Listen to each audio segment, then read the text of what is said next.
Hello, everyone. This is Steve McCormick, digital journalist and MSP community manager at Tublog, the hub for MSPs. And joining me for another Tubb Travelogue is our content strategist, Pascal Fintoni. How are you, Pascal? Oh, I'm good. Thank you very much for the invitation. And, I love those bonus episodes. They're always great fun. And I believe Richard and the guest are about to join us in a moment. Wonderful. Richard, are you with us? Hello there. Greetings from Las Vegas. And who have you got with you, Richard? Who is I'm joined today by James Steele from Akamai Linode. Now, James and I have been friends in the channel for an awful long time, and many of listeners and viewers of our stuff will know that James is killing it on YouTube at the moment with his awesome videos and that. So thanks for joining us, James. Thank you. You're too kind. The only issue we have is that right now Vegas is killing me. But I'm loving every minute of it. And we are feeling frazzled. There's no two ways about that, and not for the reasons you might be thinking.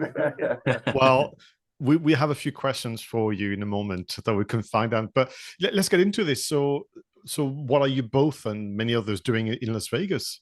Yeah, so we're in Vegas. We're at the beautiful Venetian Hotel, which is a sprawling complex. I mean, you can't underestimate. There's no equivalent for the UK, I would say. Las Vegas as a whole is like big and bold and brash, but the Venetian itself is absolutely huge. But we're here for CompTIA ChannelCon.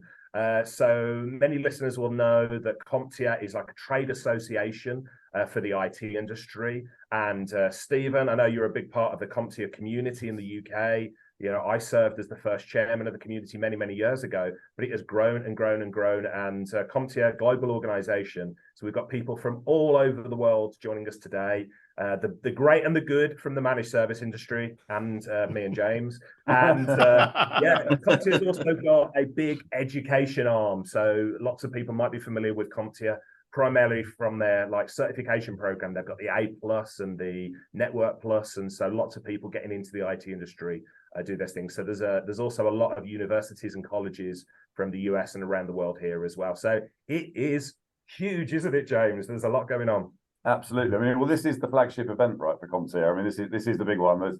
And it's unlike any other event I've certainly attended in the sort of the community field. I mean, I don't know if you feel the same, but obviously, whenever we do these things, anyone who's organising an event will always say there's an opportunity to network with peers and what have you. And it really is the case here. I think even the vendors will openly admit, obviously we're here to have a presence and we'll do the booth thing, but actually, in terms of networking, it's absolutely fantastic. I did this last year in Chicago and was absolutely blown away. It was so nice to connect with so many of our US friends. But this year, when we've also got the Brit contingent come over, so we've kind of it's been a mass invasion too. So it's fantastic. Really well attended. To give you an idea, when I said we are frazzled, obviously there's great parties and stuff going on, and we'll hold our hands up to that. We had a brilliant poolside party last night, didn't we? It's spectacular, with some singing and dancing going on, with fireworks and all the rest of it. But to give you an idea why we're frazzled, like the event starts at 8 in the morning, goes on until sort of 5-6 p.m. Then there's parties and stuff afterwards. But like James and I have both experienced this thing, because you're content creators and you put yourself out there, just trying to go to the toilet means you've got to walk, and the toilet might be a 5-minute walk away, but you bump into so many people and they want to hug you and say hello, which is wonderful. But if you've got a full bladder, you need to consider that, because it takes half an hour to get to the loo. Yeah, you really do. And I think the other element to it as well for us, certainly if we're creating content, is that, we're kind of, it's such a fantastic opportunity to get so many people together that I feel the pressure immediately that I need to get around and be trying to trying to speak to as many people and creating content as much as I can. So, and of course, whenever you do that, you're in that sort of switch on mode. So, you have a different kind of, I guess, slightly different persona when you're creating this stuff. So it's wonderful. But yeah, definitely it's something that probably need a few days to recover from after this, I think. Yeah. So we're on the last day today. It started on Monday. We're recording this on Thursday, and today's the last day of the events. But you're heading home later on today, aren't you? On Thursday. That's right. Yeah, we've got a few more talks to attend. There's still plenty going on today, actually. So although we're doing the booth sort of closed down and what have you, there's plenty more going on. But yeah. And I'm in Vegas until Saturday evening when I fly home. So we'll have a bit of downtime tomorrow. I've not left the hotel. Casino. I mean, the place is an absolute maze anyway. If you've ever been to Las Vegas and the casinos, it's built to keep you in the casino. Have you tried? Have you tried to leave? I have not tried. Ironically, Pascal, my brother back in Birmingham texted me this morning and he said, "Oh, we've seen on BBC News there's been torrential, real biblical rain and stuff in Las Vegas." And I was like, "I'm sure there has, but I haven't seen it because I've not even been near a window for about 24 hours." So yeah. I was going to say, is it true that there are no windows and there are no clocks, so that you can't tell how much time you've actually spent when you're in these places? James was telling me something interesting this morning as we were walking up. Tell me about the oxygen. Yeah, so CompTIA have very kindly put on an oxygen bar, which is great. It's really it's a master stroke that anyone can access. And I was sat there yesterday.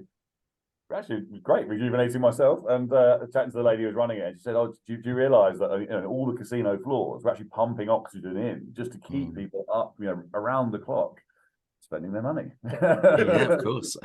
So tell us more about this oxygen bar. So what do you buy from that bar then? What does it look like?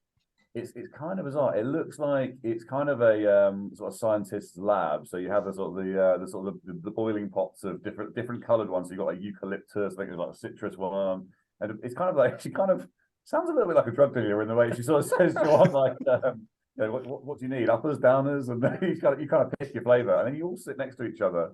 I think it's 5 stools at this bar, and you sort of attach what you'd find in a hospital. 2 sort of prongs up your nose and a feed coming out of this sort of bubbling pot, and it's surreal, but it works. A few minutes later, you've got a spring in your step. I've got to give this a go today. You already had a go, haven't you? But I haven't. We'll take a photo and put it on Instagram and share it up there. So we just want to assure everybody it is oxygen, nothing else. It's not like the Hangover. Absolutely. Yeah. But that's not the only thing that's been going on, right? So I mean, we've seen some amazing talks. I found myself, and I have to admit this, I moved to tears twice in Mick Eveling's talk. That keynote was absolutely fantastic. So Impossible Labs. Yes, yeah, it was very cool. Just talking, I mean, that was incredible. Some of the work he's done, just taking on, helping people who have no movement at all, literally just sort of reuniting families by enabling members who are suffering for, what was the condition? It's ALS, they refer to it in America, isn't it? Yeah. So enabling them to Lou Gehrig syndrome, I think it's known as. Right. Well, so, yeah. To communicate again and for him to be able to paint, which is something, Yeah, because he was the person who was helping is an artist, isn't he? And he was like bedridden now as a result of the disease, and he just told an inspiring story of this like homebrew technology that they were putting together to do things to enable this person to speak to his brother again and to do art and things. So yeah, there wasn't really a dry eye in the house after that one, but an amazing example of the real world practical applications of technology for changing lives. We're not just talking about Twitter and threads and all of that baloney and stuff. We're talking about real technical, applications to change people's lives. So yeah, really amazing. I think I'd urge anyone to go and check out Impossible Labs on YouTube, because I mean, there was quite a few video inserts in the presentation, and there's some great content out there on it. It's incredible. That you're talking about the homebrew stuff. I mean, he literally had a pair of sort of cheap sunglasses with what looked like a Logitech webcam kind of pointing. It was and a small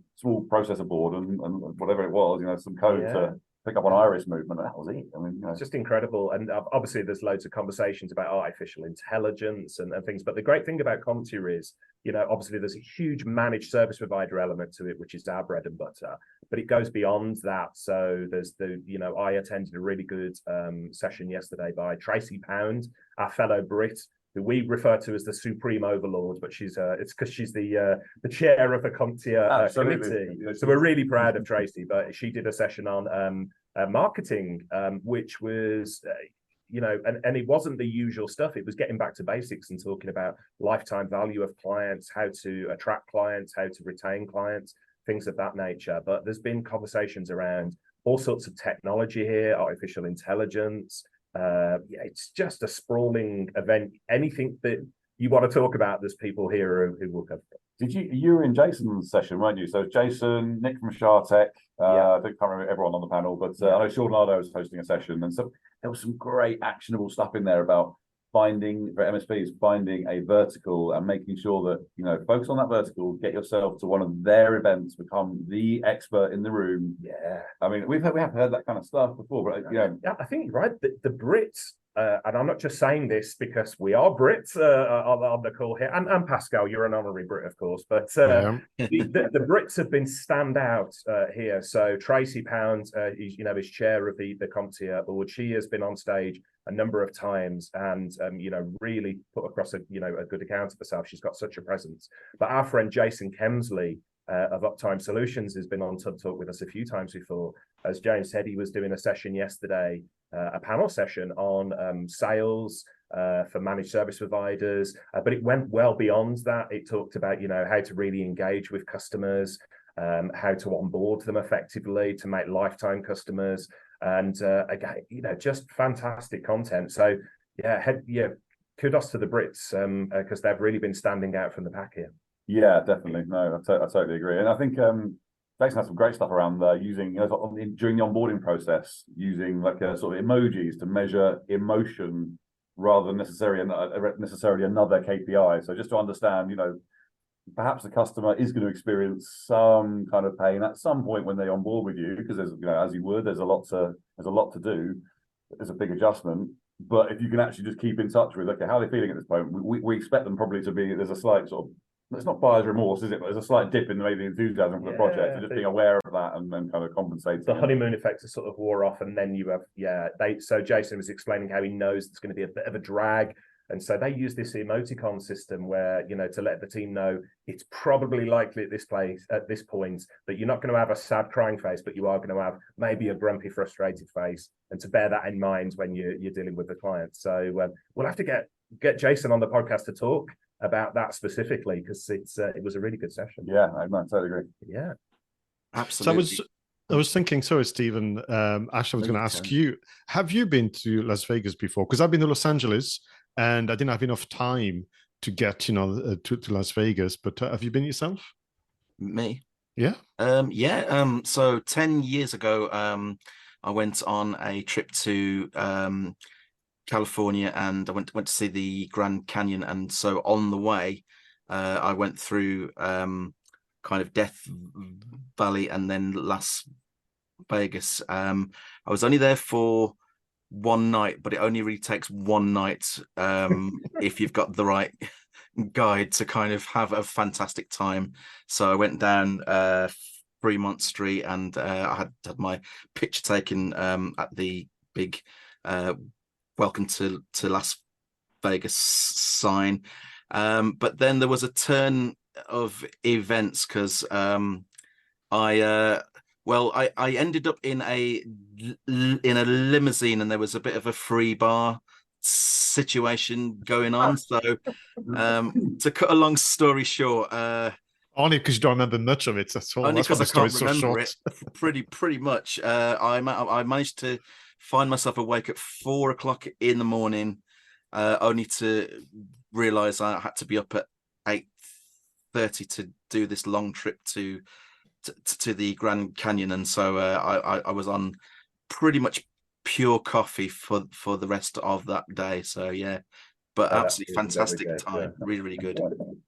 Yeah, I think a day is the right amount of time for Vegas. I spoke to some people and said that I was going to be here I was due to be here for the better part of a week. Talking of, and that they're like, wow, you're going to be a changed person by the time you leave. But talking of the turn of events, Pascal, you and I were texting. I was due to arrive in here on Sunday evening. I didn't get here until Monday evening because my British Airways plane, just as we were about to take off, we were literally taxiing up, to rev the engines and go. There was an almighty bang, and apparently a stone from a previous plane had smashed the windscreen on our plane. So we had to taxi back. So we spent about 3 hours on the plane before getting off, and then it was a hotel overnight stay and that. So not the best start to the trip, but all in the theme of Vegas. That's the unusual happens when you get here. I was going to ask you, James, because you mentioned a moment ago, or when we started the conversation, about the pressure, or the you feel under pressure to attend maybe the sessions, to create the content, to meet the people. Add on to that element of jet lag or being somewhere very, very different. So do you have a bit of a routine to make sure that you don't overstretch yourself? I think what I've done this time, actually, so I was at a show here in April, so I've been lucky enough to do two this year for channel partners, and I came into it with an idea of who I wanted to talk to, but not really a proper plan that I perhaps should have done. And this time I really did my homework. So I knew Richard helped with some of the sort of highlighting some of the talks that we should be in, but also just exactly from the from the community who we should be talking to. So I felt so much more prepared coming in this time in terms of just I kind of knew what the run was going to be.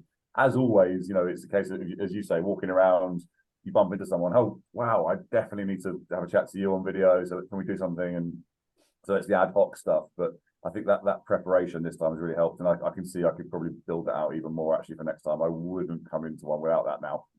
Don't see there's a big difference this time, so yeah.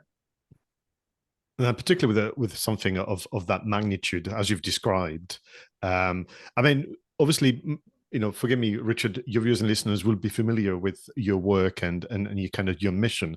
But just going back to you, James, and to Akamai Linode, a quick refresher, because I remember by accident I walked past your offices in Paris, but that was a pure accident some weeks ago. I know enough about your activities to be dangerous, but can you remind us again what you do as an organization and the link to this event in Las Vegas, therefore? Yeah, sure. So I mean, so you may be, I'm not sure if you're aware, the listeners perhaps, but so Akamai acquired a cloud computing company for $900 million last year. And basically their standards or portfolio over the years has been they have the world's largest CDNs. So many of the websites you're browsing, they've come across the sort of CDN network. So it's the world's largest distributed network, enterprise grade kind of security tools, but very much an enterprise focus. And the mission now with the sort of cloud computing capabilities is to be able to deliver that same sort of the hosting, the Linux hosting, whether it's essentially it's virtual private servers in data centers, but then to be able to propagate that across this fantastic backbone network and thousands of distributed sites. So the link for me is that there's a really good fit between Linode, the company acquired, in terms of sort of the customer service, sort of the price point, the fact that it's very easy to use. So for MSPs, it's kind of a no-brainer really. So it's only one of the markets we service. So we sort of target MSPs, digital agencies, dev agents, and managed hosting providers. But we're seeing some great traction in the space with MSPs using us for everything from it could be simple websites and things, WordPress and so on. But also we've had some great chats with some of the guys here actually about some of the kind of, I wouldn't say new technologies, but perhaps new technologies for the space in terms of like sort of Kubernetes and sort of container orchestration and that kind of stuff, which isn't necessarily the right fit for everyone, but it's certainly a topic that MSP should be aware of. So yeah, plenty to talk about here, I feel. Thank you. That is great. So have the pair of you both been speaking on stage then? I imagine that can be draining on top of the travel and having to meet loads of people, having to kind of switch into that mode where you're actually being very authoritative and actually delivering that content to the attendees. And I know that Richard was doing a talk on mental health. How did that go down, and did you enjoy the experience? It was incredible. So the session, CompTIA very kindly invited me to join a panel session. It was called Triumph Over Adversity. We said earlier on about the tears during one of the keynotes. It was a hugely emotional setting. So long-time listeners to the show will know I've alluded to my mental health challenges with clinical depression and things. So there was 3 of us on the panel. There was Desiree, there was my old friend Scott Scroggin, who I've known for 20 odd years, and there was myself. Desiree was talking about family trauma and things of that nature. And Scott has said, I've known Scott for 20 years. We have never, ever spoke to each other about this, but Scott revealed that he battles with a bipolar diagnosis. And so each of us talked. I think the key to it for me was that we talked about our coping strategies. We talked about how, by most people's definition of success, we are seen as high achievers, but what people see is the highlight reel. They see all the successes that we get through. They see the things that we do well. They don't see, sometimes, the hell that we go through, and there were some very sensitive topics we talked about, suicide and, some really deep things there. I was incredibly nervous because you're giving a lot of yourself, you're showing incredible vulnerability. But the good news was, when the session ended, there was a lot of tears both on stage and in the audience. We got a standing ovation, and which I was blown away. I'm used to people crying during my presentations, but not for that reason. Joking aside, we got a standing ovation, and we've had so many people come up to us afterwards and say, thank you for sharing. It made a difference to me. I've had people stop me in the corridors in tears and give me a hug, say, thank you for sharing. I'm going through something myself.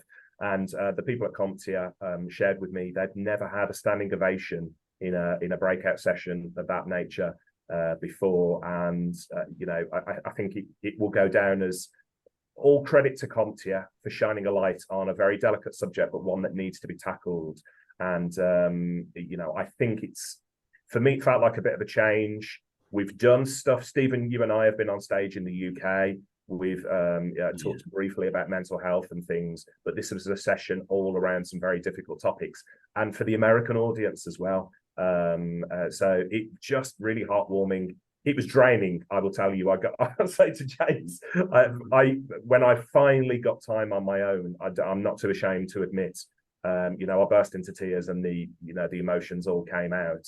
Not only of sharing my own journey, but speaking to others who shared their journey as well. But Desiree and Scott, who were on stage with me, were incredible. And I don't know what more I can say about it other than it was incredibly moving, incredibly rewarding, but incredibly draining as well. I hope we made a difference to people. Fantastic. Oh, I'm sure you did. Thanks very much for sharing that. Listen, I'm just checking the time. Sadly, we need to kind of wrap this up. I mean, I'd love to talk to you longer because just FOMO. Don't you agree, Stephen? It's like absolutely. I wish I was there. Definitely, yeah. So people have been asking about you, Stephen, as well. While we've been over brilliant! Wow, your reputation has spread nationally, so internationally, I should say. So people, especially the CompTIA community, people love you. So we'll have to get you across here next time. Definitely. So before we wrap up with some final questions for you, anything else beyond the oxygen bar that you may have noticed would be kind of an oddity to us viewers and listeners? Well, we should mention we went out Tuesday night, didn't we?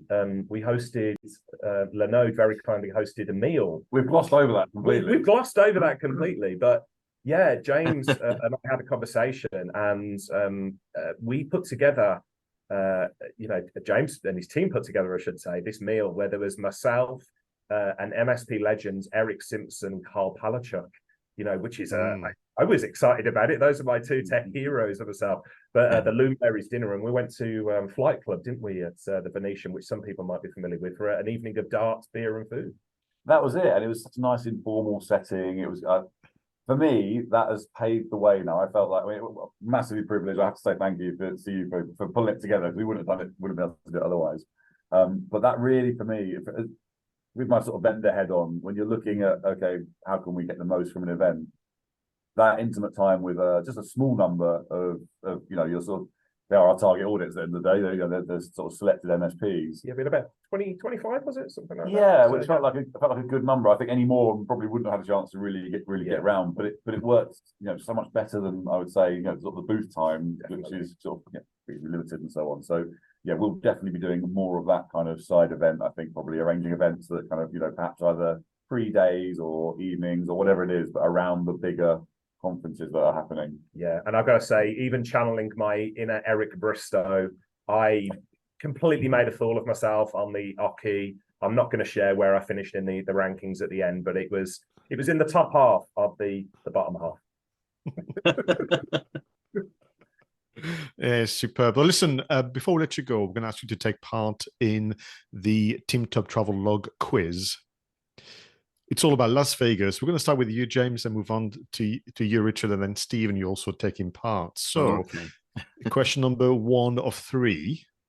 James, can you name a movie that is taking place in Las Vegas? I'm gonna be so poor at this. It's gonna be the Hangover is Vegas, right? Right, is that your answer? That's my answer. Oh yeah. Oh, 1 point for James. Richard, you can't name the same film now. So what else have you got taking place in Las Vegas? I've never seen it, but the obvious one that jumps to mind is Leaving Las Vegas with Nick Cage, right? Yes, absolutely. Not the most cheerful movie to watch. No, I'm not going to be watching that for a volunteer. So Stephen's getting harder for you. The only one I can think of that hasn't been named is Ocean's 11. Yes, that's right. Well done. 1 point each. You could have had Rainman as well. Diamonds Are Forever. Rainman, yeah, of course. Casino, of course. Yeah. Fools Rush In. Yeah, that was an obvious one. Yeah, 3,000 Miles to Graceland, and Now You See Me. I mentioned actually, James, a moment ago, getting back to you, that I walked past your French offices not far from the Eiffel Tower, which is a real one, not the copy in Las Vegas or whatever that thing is in Blackpool. So the one in Las Vegas is 165 meters, but it's shorter than the one in Paris. James, can you hazard a guess the height of the Eiffel Tower in Paris? So 165 meters here. I'm going to go 250. Okay, Richard? 310 meters. Stephen? 385. 385, sorry. 85. The point go to Richard. The height is 330 meters. So 310. Richard gets it. 1 point for Richard. Okay, final question. Las Vegas, also known as Sin City. But actually, Las Vegas, what does it mean in Spanish? James? Oh, I'm going to have to pass on that one. I haven't got a clue, Pascal. That's a horrible question. What I'm going to say something around desert, city in the desert or something like that. All right, Stephen? I think I might know this. I think it's the Meadows or something like that. 1 point for Stephen. Yeah. So now there is a bonus question just for you, James. You can get 10 points for that one. Okay. This is a question sent to me by the team, actually, Team Tubb. Have you got any gossip or dirt on Richard? What he's been up to in Las Vegas? You're breaking up there. We can't hear you, Pascal. So, yeah. He's been a model of perfection. I don't think we can do it. This is not what we can't be sharing this stuff on Tublog, I'm afraid. I would say James has been very diplomatic, but what we've got in Las Vegas is mutually assured destruction here. So we wouldn't dare say anything about each other. What stays in Vegas? Sorry, guys. Sorry. What happens in Vegas stays in Vegas, doesn't it? Of course. So, yeah. And with those words from Stephen, I want to thank you again for the invitation, Stephen, and thank you to James and Richard for sharing a bit of what you've been up to in Las Vegas. Over to you, Stephen, for closing up this call. Well, it's been an absolute pleasure, Pascal. It just leaves me to thank our guests, Richard Tubb and James Steele of Linode Akamai or Akamai Linode, whichever way. And I hope you guys enjoy a safe journey back and enjoy what's left of your stay there. Thank you, Dave.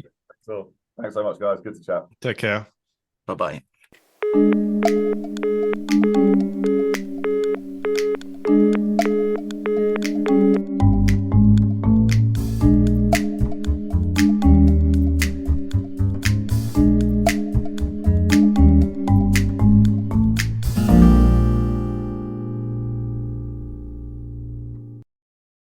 Hey team, this is Richard again. Just one more thing before you take off, and that is MSP Insights. Now, every Tuesday, I share my thoughts on the business of IT with you, the managed service community. Thousands of managed service providers already subscribe to MSP Insights. It's easy to sign up, easy to cancel. MSP Insights is basically a short email from me every Tuesday without fail with advice on growing your IT business, plus cool resources I've found, discovered, or started exploring that week. It's kind of like my diary of cool things and often includes articles or books I've read, tools I've discovered, and events I think you'd be interested in, often sent to me by my friends and Tubb Talk podcast guests. So if that sounds fun, a short tiny bite of MSP goodness every Tuesday, and you'd like to try it out, just go to go.tubb.co/Tuesday. That's go.tubb.co/Tuesday. Drop in your email and you'll get the very next one. Thanks for listening.